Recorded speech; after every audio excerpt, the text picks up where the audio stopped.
ஏங்க, வரும்போது 3/4 கிலோ மாட்டுக்கறி வாங்கிட்டு வந்துருங்க. இதுக்கு மாட்டுக்கறி இல்லைன்னா இறங்கவே இறங்காது. இதோ இவர் இருக்காருல்ல, இவரோட பக்தர் ஒரு நாள் இவரை வீட்டுக்கு விருந்துக்கு கூப்பிட்டாரு. வரேன் வரேன்னு சொல்லி தட்டி கழிச்சுட்டு ஒரு நாள் வரேன்னு சொல்லிட்டாரு. அவள் தான் பக்தரும் தடல் புடலா விருந்து ரெடி பண்ணிட்டு வாசல்லயே எதிர்பார்த்துன்னு இருந்தாரு வருவாருன்ட்டு. பார்த்தா வரவே இல்ல.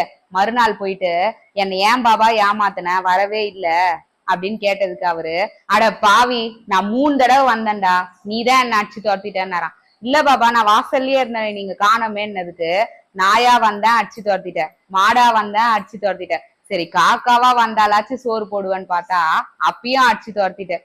இதுல இருந்து என்ன தெரியுது? கடவுள் அவர் உருவத்துல வர மாட்டாராம், யார் உருவத்துல வேணாலும் வருவாராம். இனி யார் கை நீட்டினாலும் இல்லைன்னு சொல்லாம இருக்கிறத கொடுத்துருங்க.